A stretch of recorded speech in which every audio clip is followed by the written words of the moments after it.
Have you been given a birthday surprise? Yung mga kaibigan nyo, pamilya nyo, sisikretuhin ang pagpiprepare, lalo na kung halimbawa ay milestone, 60th birthday or 75th birthday, they prepare everything, and then kunwari dadaling ka sa mall, pagkatapos pagdating sa isang restaurant, nandoon lahat yung mga kaibigan mo at kamag-anak, and then pagbukas ng ilaw, surprise! Di ba? Have you had experienced that? Or a wedding proposal. Dinala ka ng boyfriend mo sa Mount Pulag, halimbawa. Umakyat kayo doon, no? And then pagdating sa tuktok, doon sa sea of clouds, no? Luluhod siya sa harap mo at sasabihin niya, "Will you marry me?" Yan. Surprise! Yung babae naman, maiiyak-iyak yan. Di ba? Our gospel today teaches something about surprises. Our gospel today is a continuation of the gospel of last Sunday. John, or the beloved, Peter, and Mary Magdalene went to the tomb. They did not see the Lord.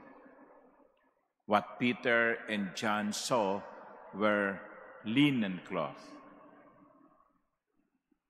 But it was Mary of Magdala, Mary Magdalene, to whom the Lord first appeared.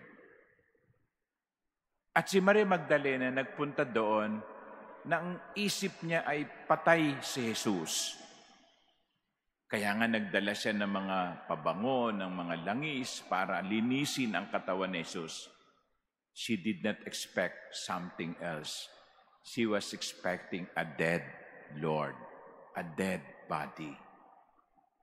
But then, God surprised her. Of course, hindi naman sinabi ng Panginoon kay Mary, "Surprise!" No, walang ganun sa gospel. Hindi niya nakilala si Jesus, si Maria Magdalena. Akala niya hardinero. Pero nang tawagin ni Jesus ang kanyang pangalan, Maria, nakilala niya si Jesus, Rabboni, Guro.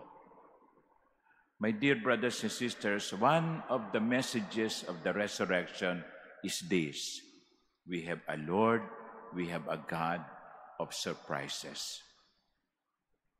Let us not limit the capacity of God to love us. Let us not limit the capacity of God to respond to our prayers. Let us not put God in the box and just say, "This is how you should behave, Lord."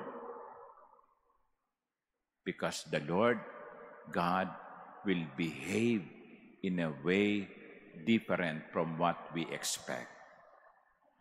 Kaya hindi ba napakaganda na kapag tayo'y nagdarasal, hindi lamang yung hinihingi natin ang ibinibigay ng Diyos, kundi maging yung mga hindi natin hiningi at sasabihin natin, ang bait-bait talaga ng Diyos.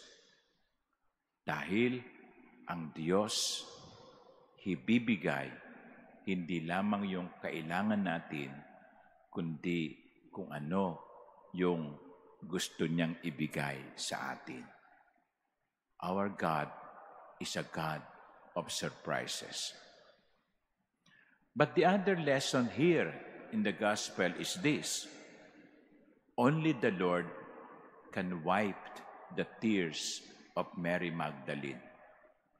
Only the Lord can take away her sadness. Kaya nga naman, nung makita niya si Jesus, si Maria ay bumalik sa mga alagad.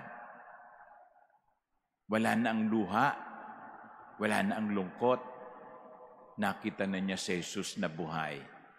Kaya yon ang kanyang ipinamalita sa mga alagad. I have seen the Lord. I have seen the Lord. Remember, God is a God of surprises. And God alone can take away our sadness and wipe away our tears. Amen.